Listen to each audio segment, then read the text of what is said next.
We are Free Seed on Soho. Also, if you want to listen next week, we're Wednesday, 10 till 12, and you can follow us on Twitter at Free Seed on Soho, and kind of follow us with the show. And all the other shows as well. www.sohoradiolondon.com. So we're here with Topper Headon of The Clash at his home in Dover. Hi, Topper. How you doing? Yeah, good. Thanks, Annabelle. How are you? Not too bad. Not too bad. Hi, Topper. Hello, Ben. Nice to meet you. Yeah.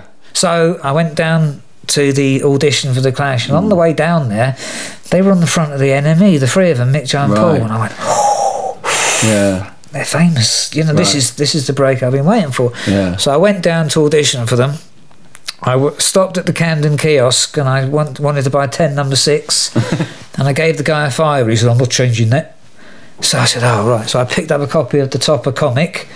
I said, have that as well. So when I went to the audition, I had 10 number 6 and a copy of the Topper. And I sat down and I thought, right, well, the one thing I'm not going to do is be told I don't hit the drums hard enough. So I just smashed hell out of the drums, right? Did the audition, and they all said, brilliant. You know, Baker took me home. You know, Baker, he took me home and said, I think you've got it. He said, I've never seen them treat anyone else like you, because I was about the 207th drummer they'd auditioned. You know, so the next day I went back, and they cut my hair off, and Paul cut it off. They all dyed it, and it came out in orange. And Paul by now was reading the copy of the Topper. He went, you look like Mickey the Monkey, we call you Topper. And at the time I was kind of mortified. I thought, what? Had you heard the Sex Pistols at this time? Yeah, I'd heard the Sex Pistols. I think one of their singles had just come out, you know. Right. And I liked the whole rebellious side of it, but the music, all that punk thing, it wasn't just such. It was just the Buzzcocks and the Ramones and the Damned. It was like very one-dimensional. 1, 2, 3, 4. You know. Yeah.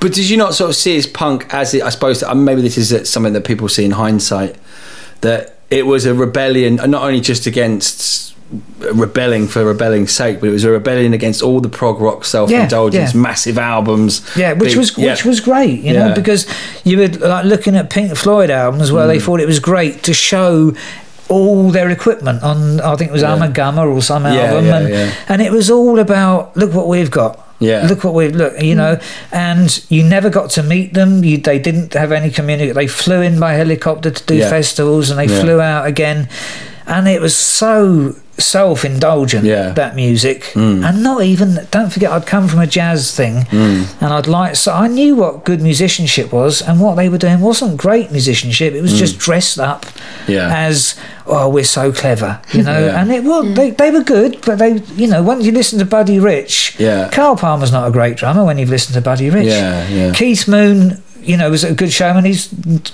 When you listen to Gene Krupa originally, he was a better showman. Gene Krupa with his stick twirling and stuff was, you know. Was there any punk tune that you heard and you thought, I like that? Well, what made me interested in The Clash was what they did with Police and Thieves. For wow. I love that. The one they do it, right? So I then went and got Junior Mervin's version.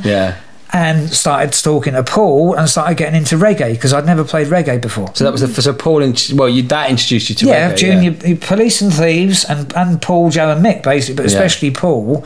And with that attitude I had that I've just already explained to you, that was it. Right, I've got to play reggae now.